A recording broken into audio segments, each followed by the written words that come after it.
नमस्कार दोस्तों, जय माता दी। आज मैं आपको आषाढ़ मास के गुप्त नवरात्रि व्रत में सुनी जाने वाली 5 देवियों की कथा सुनाने जा रही हूँ। तो प्रेम से बोलिए पांचों देवियों की जय, दुर्गा माता की जय। ब्रह्मा जी बोले, प्राचीन काल में मनोहर नगर में एक पीठत नामक का एक अनाथ ब्राह्मण रहता था। वह माँ दुर्गा का भक्त था। उसे संपूर्ण सद्गुणों से युक्त सुमति नाम की एक अत्यंत सुंदर कन्या उत्पन्न हुई। वह कन्या अपने पिता के घर में अपनी सहेलियों के साथ क्रीड़ा करती हुई इस प्रकार बढ़ने लगी, जैसे शुक्ल पक्ष में चंद्रमा की कला बढ़ती है। उसका पिता प्रतिदिन जब दुर्गा की पूजा करके होम किया करता, तब उस समय नियम से वहाँ उपस्थित रहती। एक दिन सुमति भगवती की पूजा में उपस्थित नहीं हुई। उसके पिता को पुत्री की ऐसी असावधानी देखकर क्रोध आया और वह पुत्री से कहने लगा, अरे दुष्ट पुत्री, आज तूने भगवती की पूजा नहीं किया, इस कारण मैं किसी दुष्ट रोगी या दरिद्र मनुष्य के साथ तेरा विवाह करूंगा। पिता की बात सुनकर सुमति को बड़ा दुख हुआ और पिता से कहने लगी, हे पिता, मैं आपकी कन्या हूँ तथा सब तरह से आपके अधीन हूँ। जैसी आपकी इच्छा हो वैसे ही करो, चाहे राजा से, चाहे कुष्ठी से, चाहे दरिद्र से, जिसके साथ चाहो मेरा विवाह करना चाहो कर दो, पर होगा वही जो मेरे भाग्य में लिखा है। क्योंकि कर्म करना मनुष्य के अधीन है, पर फल देना ईश्वर के अधीन है। कन्या के निर्भयता से कहे हुए वचन सुनकर उस ब्राह्मण ने क्रोधित को अपनी कन्या का विवाह एक कुष्ठी के साथ कर दिया और अत्यंत क्रोधित हो पुत्री से कहने लगा, हे पुत्री, अपने कर्म का फल भोगो। देखो भाग्य के भरोसे रहकर क्या करती हो। पिता के ऐसे कटु वचन को सुनकर सुमति मन में विचार करने लगी, अहो मेरा बड़ा दुर्भाग्य है जिससे मुझे ऐसा पति मिला। इस तरह अपने दुख का विचार करती हुई वह कन्या अपने पति के साथ वन में चली गई और डरावने कुशायुक्त उस निर्जन वन में उन्होंने वह रात बड़े कष्ट से व्यतीत की। उस गरीब बालिका की ऐसी दशा देखकर देवी भगवती ने उसे पूर्व पुण्य के प्रभाव से प्रकट होकर सुमति से कहा, हे दीन ब्राह्मणी, मैं तुझसे प्रसन्न हूँ, तुम जो चाहो वरदान मांग सकती हो। भगवती दुर्गा का यह वचन सुनकर ब्राह्मणी ने कहा, आप कौन हैं, वह सब मुझसे कहो। ब्राह्मणी का ऐसा वचन सुनकर देवी ने कहा कि मैं आदिशक्ति भगवती हूँ और मैं ही ब्रह्म विद्या व सरस्वती हूँ। प्रसन्न होने पर मैं प्राणियों का दुख दूर करके उनको सुख प्रदान करती हूँ। हे ब्राह्मणी, मैं तुझ पर तेरी पूर्व जन्म के पुण्य के प्रभाव से प्रसन्न हूँ। तुम्हारे पूर्व जन्म का वृतांत सुनाती हूँ, सुनो। तू पूर्व जन्म में निषाद की स्त्री थी और अति प्रतिव्रता थी। एक दिन तेरे पति निषाद ने चोरी की। चोरी करने के कारण तुम दोनों को सिपाहियों ने पकड़ लिया और जेल खाने में कैद कर दिया। उन लोगों ने तुझको और तेरे पति को भोजन भी नहीं दिया। इस प्रकार नवरात्र के दिनों में तुमने न तो कुछ खाया और न ही जल ही पिया। इस प्रकार 9 दिन तक नवरात्र का व्रत हो गया। हे ब्राह्मणी, उन दिनों में जो व्रत हुआ, इस व्रत के प्रभाव से प्रसन्न होकर मैं तुझे मनोवांछित वर देती हूँ। तुम्हारी जो इच्छा हो सो मांगो। इस प्रकार दुर्गा के वचन सुनकर ब्राह्मणी बोली, अगर आप मुझ पर प्रसन्न हैं तो हे दुर्गे, मैं आपको प्रणाम करती हूँ। कृपा करके मेरे पति का कोढ़ दूर करो। देवी ने कहा, उन दिनों तुमने जो व्रत किया था उस व्रत का एक दिन का पुण्य पति का कोढ़ दूर करने के लिए अर्पित कर रही हूँ। उस पुण्य के प्रभाव से तेरा पति ठीक हो जाएगा। इस प्रकार देवी के वचन सुन वह ब्राह्मणी प्रसन्न हुई और पति को निरोग करने की इच्छा से जब उसने तथा अस्तु ऐसा वचन कहा, तब उसके पति का शरीर भगवती दुर्गा की कृपा से कुष्ठ रोग से रहित भयभीत हो गया। वह ब्राह्मणी पति को देख देवी की स्तुति करने लगी।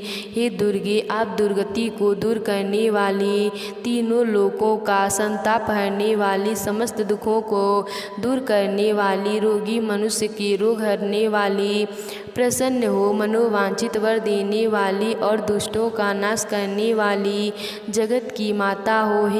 हे अम्बे, मुझ निरपराध अबला को मेरे पिता ने कुष्ठी मनुष्य के साथ विवाह कर घर से निकाल दिया। पिता से तिरस्कार निर्जन वन में विचर रही हूँ। आपने मेरा इस विपदा से उद्धार किया है। हे देवी, आपको प्रणाम करती हूँ, मेरी रक्षा करो। उस ब्राह्मणी की ऐसी स्तुति सुन देवी बहुत प्रसन्न हुई और ब्राह्मणी से कहा, हे ब्राह्मणी, तेरी उदालयक नामक अति बुद्धिमान धनवान कीर्तिवान पुत्र शीघ्र उत्पन्न होगा। ऐसा वर देकर देवी ने ब्राह्मणी से फिर कहा कि और जो कुछ तेरी इच्छा है वह मांग ले। सुमति ने कहा कि हे भगवती दुर्गे, अगर आप मुझ पर प्रसन्न हैं तो कृपा करके मुझे नवरात्र व्रत की विधि व विस्तार से वर्णन करें। ब्राह्मणी के वचन सुन माँ दुर्गा ने कहा, हे ब्राह्मणी, मैं तुम्हें संपूर्ण पापों को दूर करने वाले नवरात्र के व्रत की विधि बतलाती हूँ। इस प्रकार माँ ने नवरात्रि की विधि बतलाई और ब्राह्मणी ने व्रत किया। व्रत करने से उसके सारे दुख दर्द दूर हो गए।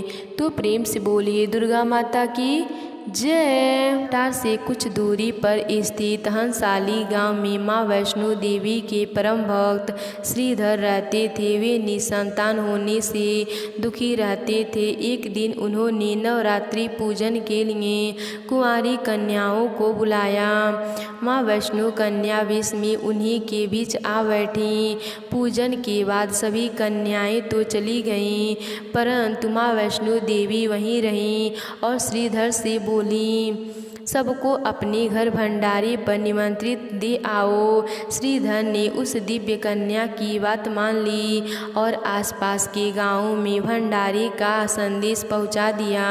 वहां से लौटकर आते समय गुरु गोरखनाथ व उनके शिष्य बाबा भैरवनाथ जी भी के साथ उनके दूसरे शिष्यों को भी भोजन का निमंत्रण दिया।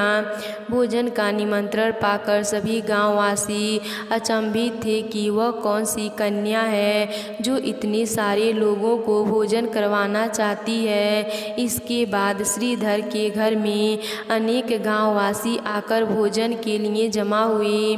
जब कन्या रूपी माँ वैष्णो देवी ने एक विचित्र पात्र से सभी को भोजन परोसा शुरू किया तो भोजन परोसते हुए जब वह कन्या भैरवनाथ के पास गई तब उसने कहा कि मैं तो खीर पूड़ी की जगह मांस खाऊंगा और मदिरा पान करूंगा। तब कन्या रूपी माँ ने उसे समझाया कि यह ब्राह्मण के यहाँ का भोजन है, इसमें मांसाहार नहीं किया जाता है। किंतु भैरवनाथ ने जानबूझकर अपनी बात पर अड़ा रहा। जब भैरवनाथ ने उस कन्या को पकड़ना चाहा तब माँ ने उसके कपट को जान लिया। माँ आयु रूप में बदलकर त्रिकूटा पर्वत की ओर उड़ चली। भैरवनाथ भी उनके पीछे पीछे गया। माना जाता है कि माँ की रक्षा के लिए पवन पुत्र हनुमान जी भी थे। हनुमान जी को प्यास लगने पर माता ने उनके आग्रह पर धनुष से पहाड़ पर वार चलाकर एक जलधारा निकाली और उस जल में अपने केश धोए। आज यह पवित्र जलधारा वार गंगा के नाम से जानी जाती है। इसके पवित्र जल को पीने या इसमें स्नान से श्रद्धालुओं की सारी थकावट और तकलीफ़ें दूर हो जाती हैं। इस दौरान माता ने एक गुफा में प्रवेश कर 9 माह तक तपस्या की। भैरवनाथ भी उनके पीछे वहां तक आ गए। तब एक साधु ने भैरवनाथ से कहा कि तू जिसे एक कन्या समझ रहा है वह आदिशक्ति जगदम्बा है, इसीलिए उस महाशक्ति का पीछा छोड़ दे। भैरवनाथ ने साधु की बात नहीं मानी।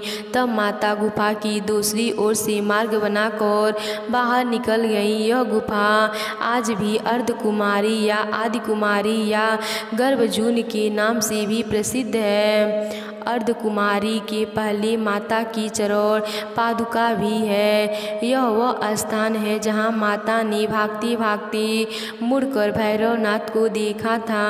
गुफा से बाहर निकलकर कन्या ने देवी का रूप धारण किया। माता ने भैरवनाथ को चिताया और वापस जाने को कहा, फिर भी वह नहीं माना। माता गुफा के भीतर चली गईं। तब माता की रक्षा के लिए हनुमान जी गुफा के बाहर थे और उन्होंने भैरवनाथ से युद्ध किया। भैरव ने फिर भी हार नहीं मानी। जब वीर लंगूर निठाल हो गए तब माता वैष्णवी ने महाकाली का रूप लेकर भैरवनाथ का संहार कर दिया।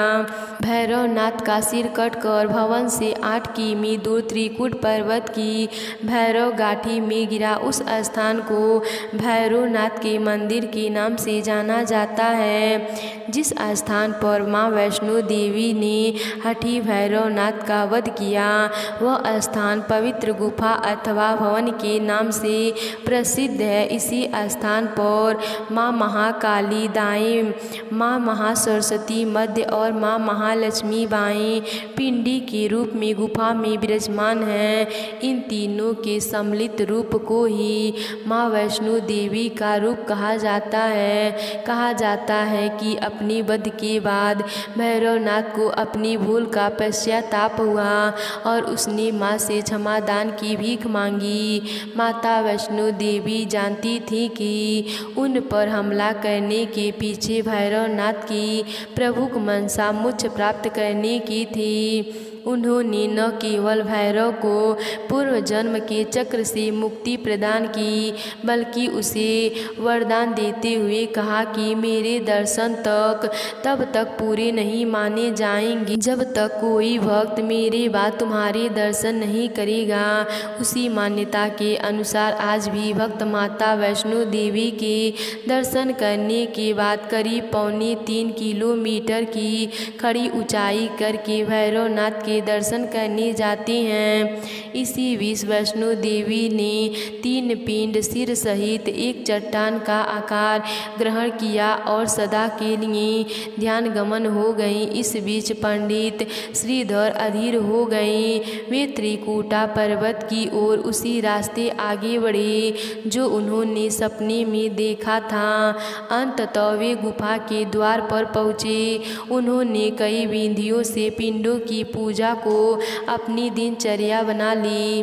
देवी उनकी पूजा से प्रसन्न हुई। वे उनके सामने प्रकट हुए और उन्होंने आशीर्वाद दिया। तब से श्रीधर और उनके वंशज देवी माँ वैष्णो देवी की पूजा करते आ रहे हैं। आज भी बारहों मास वैष्णो देवी के दरबार में भक्तों का तांगा लगा रहता है। सच्चे मन से याद करने पर माता वैष्णो देवी सबका बेड़ा पार लगाती हैं। तो प्रेम से बोलिए वैष्णो देवी की जय। एक राजा थे जो कि माँ भगवती के पुजारी थे और रात दिन महामाई की पूजा किया करते थे। माँ ने भी उन्हें राजपाट, धन दौलत, ऐशो आराम के सभी साधन दिए थे।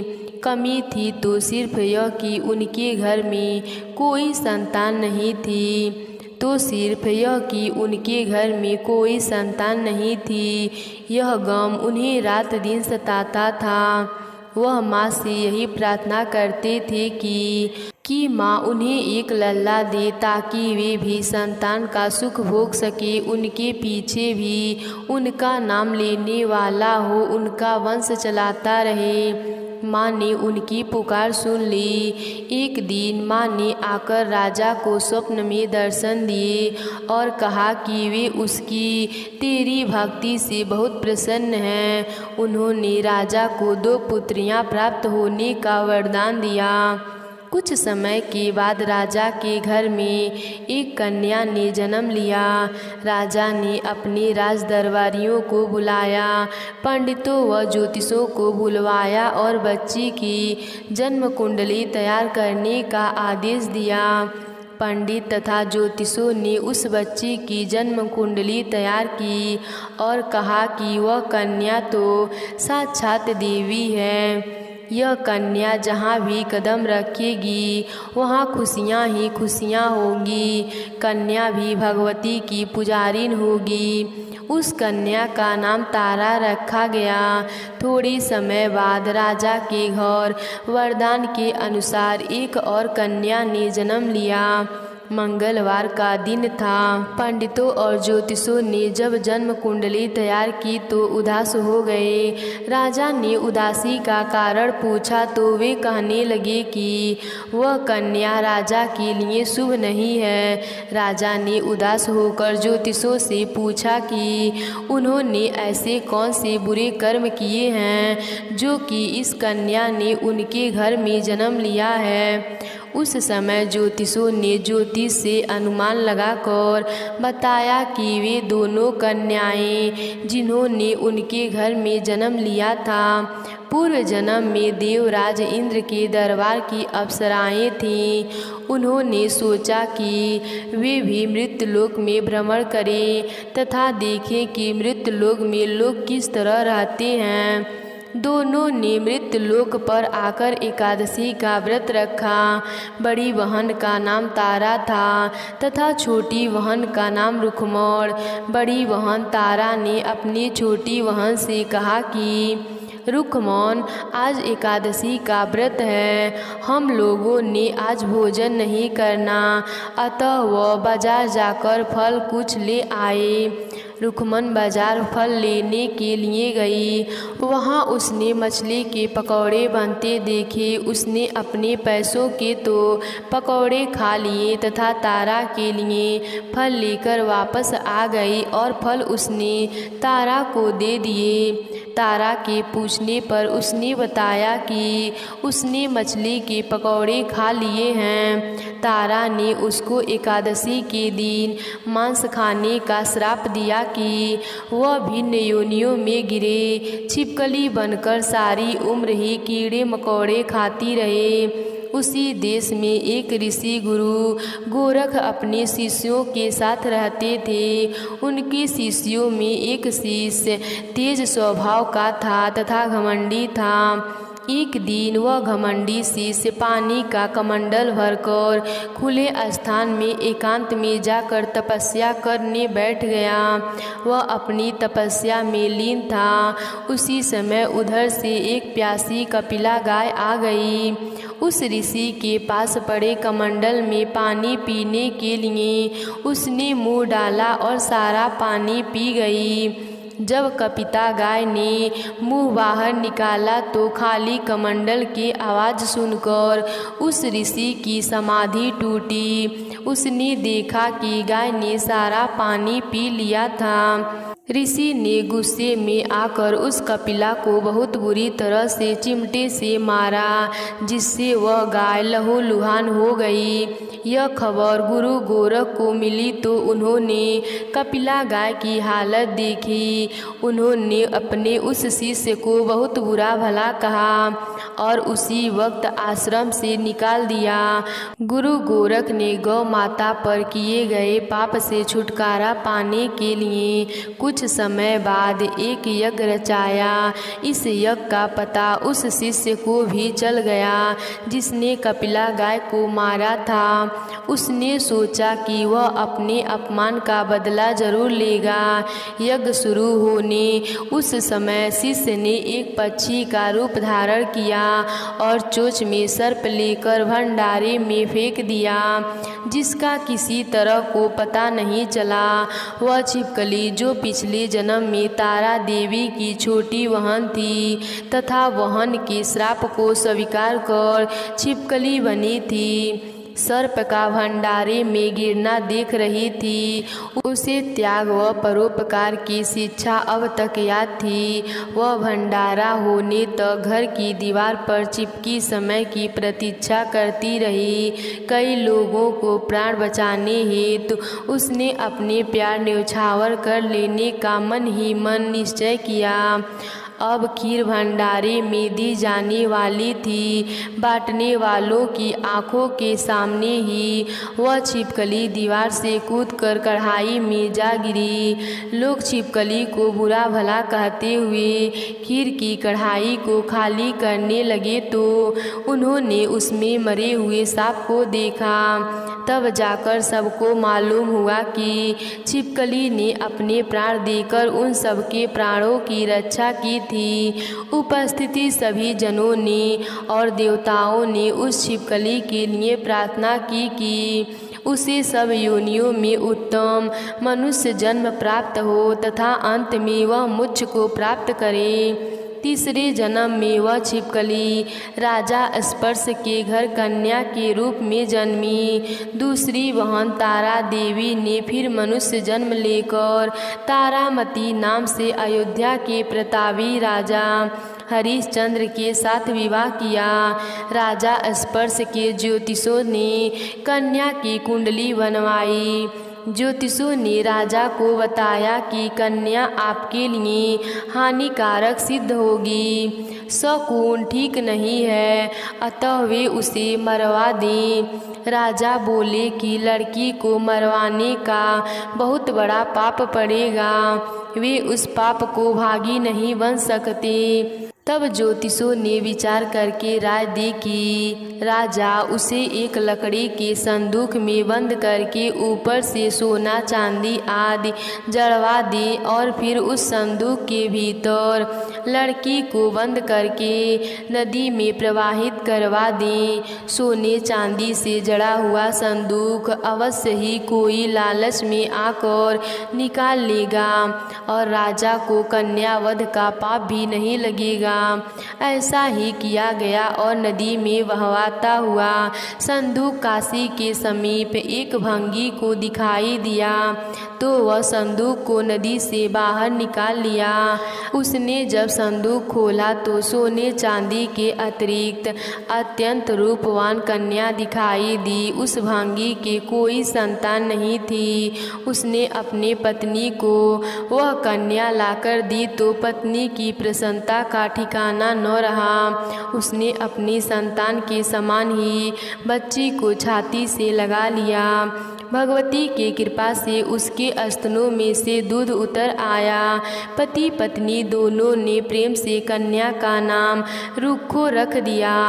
रुक्खो बड़ी हो गई, उसका विवाह हुआ। रुक्खो की सास महाराजा हरिश्चंद्र के घर सफाई आदि का काम करने जाया करती थी।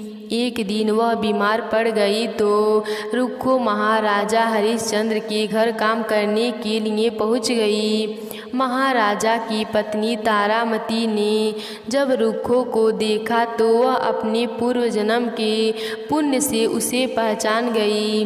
तारामती ने रुक्खो से कहा कि वह उसके पास आकर बैठे। महारानी की बात सुनकर रुक्खो बोली कि वो एक नीची जात की भगनी है, भला वह रानी के पास कैसे बैठ सकती है। तब तारामती ने उसे बताया कि वह उसके पूर्व जन्म के सगी बहन थी।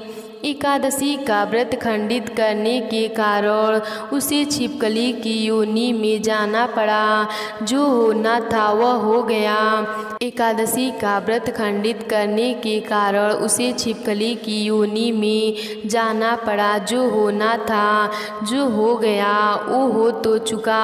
अब उसे अपने वर्तमान जन्म को सुधारने का उपाय करना चाहिए और भगवती वैष्णो माता की सेवा करके अपना जन्म सफल बनाना चाहिए। यह सुनकर रुक्खो को बड़ी प्रसन्नता हुई और जब उसने उपाय पूछा तो रानी ने बताया कि वैष्णो माता सब मनोरथ को पूर्ण करने वाली हैं। जो लोग श्रद्धा पूर्वक माता का पूजन व जागरण करते हैं उनकी सब मनोकामनाएं पूर्ण होती हैं। रुक्खो ने प्रसन्न होकर माता की मनौती मानते हुए कहा कि यदि माता की कृपा से उसे एक पुत्र हो गया तो वह माता का पूजन व जागरण करवाएंगी।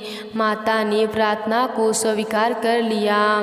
फलस्वरूप 10वें महीने में उसके गर्भ से एक अत्यंत बालक ने जन्म लिया। परंतु दूरघवास को रूखों को माता का पूजन जागरण करवाने का ध्यान न रहा। जब वह बालक 5 वर्ष का हुआ तो एक दिन उसे माता चेचक निकल आई।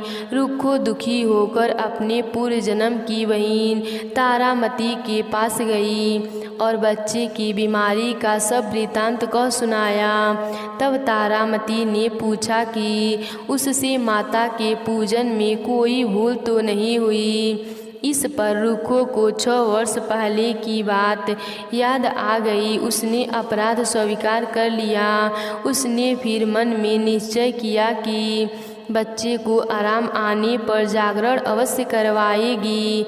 भगवती की कृपा से बच्चा दूसरे ही दिन ठीक हो गया।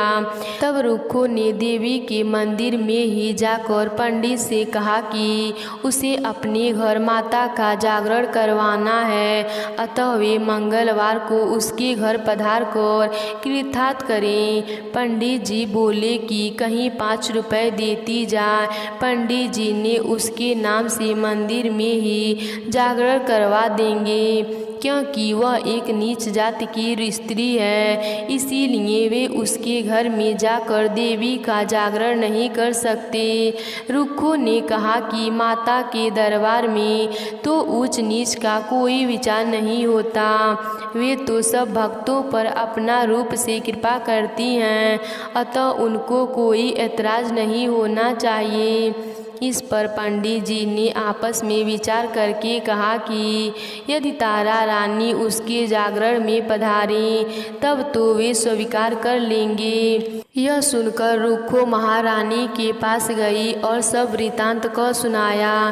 तारामती ने जागरण में सम्मिलित होना हर्ष स्वीकार कर लिया। जिस समय रूखो पंडित से यह कहने के लिए गई महारानी जी जागरण में आएंगी, उस समय सेन नाम का नाई वहाँ मौजूद था। उसने सब सुन लिया और महाराजा हरिश्चंद्र को जाकर सूचना दी।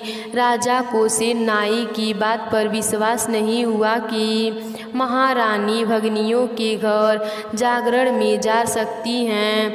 फिर भी परीक्षा लेने के लिए उसने रात को अपनी उंगली पर थोड़ा सा चीर लगा लिया, जिससे नींद न आए। रानी तारामती ने जब देखा कि जागरण का समय हो रहा है परंतु महाराजा को नींद नहीं आ रही है, तो उसने माता वैष्णो देवी से मन ही मन प्रार्थना की कि माता किसी उपाय से राजा को सुला दें ताकि वह जागरण में सम्मिलित हो सकें। राजा को नींद आ गई।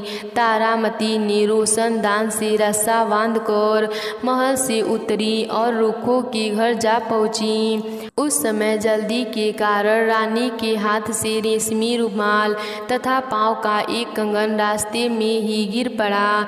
उधर थोड़ी देर बाद राजा हरिश्चंद्र की नींद खुल गई। वह भी रानी का पता लगाने निकल पड़े। उन्हें मार्ग में रानी का कंगन व रुमाल दिखा।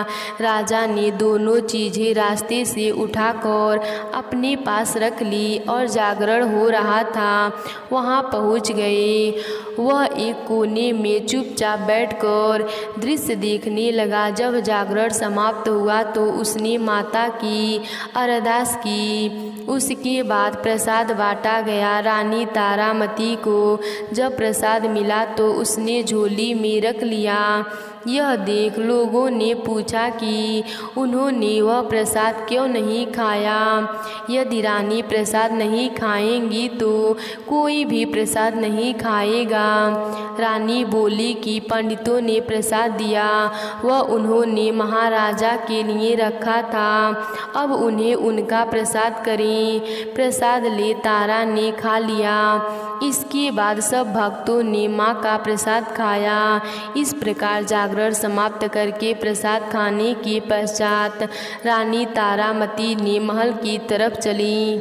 तब राजा ने आगे बढ़कर रास्ता रोक लिया और कहा कि रानी ने नीचों के घर का प्रसाद खाकर अपना धर्म भ्रष्ट कर लिया था, अब वे उन्हें अपने घर कैसे रखें। रानी तो कुल की मर्यादा व प्रतिष्ठा का भी ध्यान नहीं रखा। जो प्रसाद वे अपनी झोली में राजा के लिए लाई थी, क्या उसे खिलाकर वे राजा को भी अपवित्र करना चाहती थीं। ऐसा कहते हुए जब राजा ने झोली की ओर देखा तो भगवती की कृपा से प्रसाद के स्थान पर उसमें चंपा, गुलाब, गेंदे के फूल, कच्चे चावल और सुपारियां दिखाई दी। यह चमत्कार देख राजा आश्चर्यचकित रह गया। राजा हरिश्चंद्र रानी तारा को साथ ले महल लौट आए। वही रानी ने ज्वाला मैया की शक्ति से बिना माचिस या चमक पत्थर की सहायता के राजा को अग्नि प्रज्वलित करके दिखाई, जिसे देखकर राजा आश्चर्य और बढ़ गया। रानी बलि की प्रत्यक्ष दर्शन पाने के लिए बहुत बड़ा त्याग होना चाहिए। यदि आप अपने पुत्र रोहितवान की बलि दे सकते हो तो आपको दुर्गा देवी के प्रत्यक्ष दर्शन हो जाएंगे। राजा के मन में तो देवी के दर्शन की लगन हो गई थी। राजा ने पुत्र मोह त्याग कर मोहितवान का सिर देवी को दर्पण कर दिया। ऐसी सच्ची श्रद्धा एवं विश्वास देख दुर्गा माता सिंह पर सवार हो उसी समय प्रकट हो गईं और राजा हरिश्चंद्र को दर्शन करके कृतार्थ हो गईं। मरा हुआ पुत्र फिर से जीवित हो गया। चमत्कार देख राजा हरिश्चंद्र गदगद हो गए। उन्होंने विधि पूर्वक माता का पूजन करके अपराधों की क्षमा मांगी। सुखी रहने का आशीर्वाद दे माता अंतर्ध्यान हो गईं। राजा ने तारा रानी की भक्ति की प्रशंसा करते हुए कहा कि वे रानी के आचरण से अति प्रसन्न हैं। उनके धन्य भाग हो जो वे उनकी पत्नी रूप में प्राप्त हुईं। आयुर्त प्रयत्न सुख भोगने के पश्चात राजा हरिश्चंद्र, तारा रानी एवं रुक्मौन भंगिनी तीनों ही मनुष्य योनि से छूटकर देवलोक को प्राप्त हुए।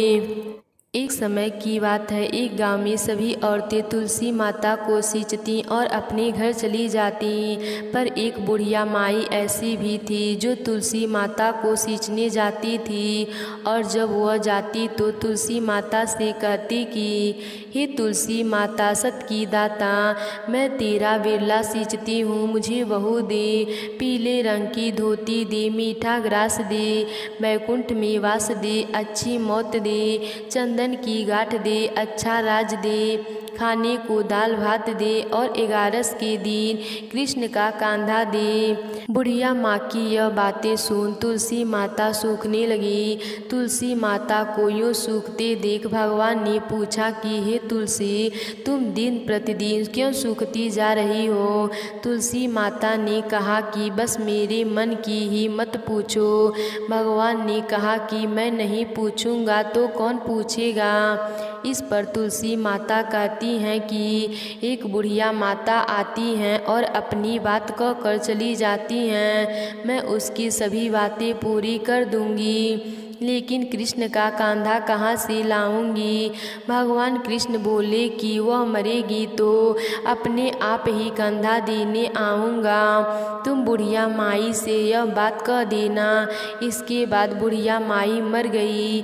बुढ़िया के मरने पर सारा गांव इकट्ठा हो गया और उसका अंतिम संस्कार आने पर उसे उठाने लगे, लेकिन वह बहुत भारी हो गई जिससे उसकी अर्थी टस से मस नहीं हो रही थी। सभी बोले कि यह तो बहुत संस्कारी थी, बहुत पूजा पाठ करती थी, कोई पाप नहीं किया, फिर भी यह इतनी भारी कैसे हो गई। बूढ़े ब्राह्मण के भेष में भगवान आए और कहने लगे कि यह भीड़ कैसी है। तब गांव वाले बोले कि एक बुढ़िया माई मर गई है और वह इतना पापिन थी कि उसकी अर्थी नहीं उठ रही है, बहुत भारी हो गई है। भगवान बोले कि मुझे इसके कान में कुछ कहने दो, फिर यह उठ जाएगी। भगवान बुढ़िया माई के पास गए और उसके कान में कहा कि माई तू अपने मन की कर ले, पीताम्बर की धोती ले, मीठा ग्रास ले, वैकुंठ में वास ले, चटके की चाल ले, चंदन की गांठ ले, झालर की झनकार ले, दाल भात का जीवन ले और ले श्री कृष्ण का कांधा भी ले ले। भगवान की सभी बातें सुनकर बुढ़िया माई हल्की हो गई। भगवान अपने कंधे पर उसे ले गए। बुढ़िया को मुक्ति मिल गई और वह बैकुंठ को चली गई। हे तुलसी माता, जैसे आपने उस बुढ़िया माई की मुक्ति की वैसे सभी की करना। जैसे भगवान ने उसे कांधा दिया वैसे सबको देना। तो प्रेम से बोलिए तुलसी माता की जय। ध्यानु भगत का जन्म एक गरीब परिवार में हुआ था। उनके जन्म लेते ही ध्यानु भगत के माता पिता स्वर्गलोक सिधार गए। इस बात पर सारे गांव वाले ध्यानु भगत को मनहूस कहने लगे। कोई भी ध्यानु भगत के साथ नहीं खेलता था। माता पिता का देहांत हो जाने के कारण ध्यानु भगत का पालन पोषण एक पंडित ने करा। वह पंडित ज्वाला माता का अनंत उपवासक थे। उनकी अनन्य भक्ति का ही परिणाम था जो ज्वाला माँ की कृपा ध्यानु भगत पर इतनी थी। जब ध्यानु ने पंडित से अपनी माँ के विषय में पूछता तब वह पंडित कहता, तेरी माँ तो साक्षात ज्वाला माँ है। पंडित जी की यह बात सुनकर ध्यानु एक बार माता रानी के शरण में बैठ गया और सच्चे मन से माता को पुकारते हुए कहने लगा, हे माता, मेरे बाबा कहते हैं कि आप मेरी जननी हैं। यदि यह सच है तो आप मुझसे मिलने क्यों नहीं आती, मुझे अपने सीने से क्यों नहीं लगाती। हे देवी, कृपा कर यदि तुम मेरी माता हो तो मुझे सीने से लगाओ। मैं माता का सुख भोगना चाहता हूँ। अपने बालक की पुकार सुनकर जग जननी माता ज्वाला माँ अपने पुत्र के सम्मुख प्रकट हुई और ध्यानु को अपने सीने से लगाया। समय बीता और वह अब नन्हा सा बालक बड़ा हुआ। ज्वाला देवी की विशेष कृपा ध्यानु पर थी। माता के आशीर्वाद से ध्यानु हर किसी के कष्टों को हरता था। माता के जगराते वह यथाशक्ति करवाता था। उसकी भक्ति इतनी थी कि जब वह एक बार भी जय माता दी बोलता था तभी अंधे को आँख मिल जाती थी, गूंगे को जुबान मिलती थी। देवी माँ की असीम कृपा से ध्यानु हर किसी के दुखों का निवारण करता था। उसे किसी से भी कोई भी बैर नहीं था। हर किसी स्त्री में ध्यानु अपनी माता अथवा अपनी बहन के रूप में देखता था। एक बार ध्यानु समस्त गांव वालों के साथ माता ज्वाला देवी के दर्शन के लिए जा रहा था। इतना बड़ दल देखकर अकबर के सैनिक ने ध्यानु से पूछा, अरे भाई, कहाँ जा रहे हो। ध्यानु ने उत्तर दिया कि हम ज्वाला माता के शरण में शीश नवाने जा रहे हैं। ध्यानु का उत्तर सुनकर सैनिक ने ध्यानु से माता की महिमा के विषय में पूछा। तब ध्यानु ने माता को सर्वश्रेष्ठ बताया और माता रानी की महिमा सैनिकों को सब विस्तार सुनाया। सैनिक द्वारा देवी की महिमा सुनकर सैनिक ने सब कुछ बादशाह अकबर को बता दिया। यह सुनकर अकबर क्रोधित हो उठा। वह सोचने लगा कि मैं ही सर्वश्रेष्ठ हूँ। अकबर ने ध्यानु को अपने पास बुलाया और अपने आप को माता से सर्वश्रेष्ठ बताया। तब ध्यानु ने इसका प्रति उत्तर करते हुए अति विनम्र भाव से कहा, बादशाह, तुम अपने आप को माता रानी से सर्वश्रेष्ठ कैसे कह सकते हो। क्या तुम किसी मृत व्यक्ति को जिंदा कर सकते हो। इतना सुनकर अकबर क्रोध से तिलमिलाता उठा और उसने ध्यानु के घोड़े का शीश काट दिया और माता से शीश जोड़ने के लिए कहा। तब ध्यानु माता से प्रार्थना करने लगा और जब घोड़े का सर नहीं जुड़ता तब ध्यानु ने अपना सिर माता को अर्पण कर दिया। माता माता प्रकट हुई और ध्यानु व घोड़े का सिर जोड़ दिया। जब यह बात अकबर ने सुनी तब वह क्रोध से तिल मिलाता गया और उसने देवी ज्वाला पे तवे ढक दिया, पर वह जो तवों को चीर कर बाहर आई। फिर अकबर ने ज्वाला माता के दर के पास नहरें खुदवाई, पर ज्वाला पानी से भी न बूझी। तब अकबर को माता पर पूर्ण विश्वास हुआ और वह बड़े अभिमान के साथ देवी ज्वाला के मंदिर में सोने का छत्र लेकर गया, पर वह छत्र अभिमान से दिया गया था, इसीलिए वह छत्र सोने से बदलकर किसी और धातु में परिवर्तित हो गया। वह क्या धातु है इसका पता आज तक कोई भी नहीं लगा पाया। तत्पश्चात अकबर लौट गया। वह छत्र आज भी ज्वाला माता के मंदिर में रखा हुआ है। तो प्रेम से बोलिए ज्वाला माता की जय।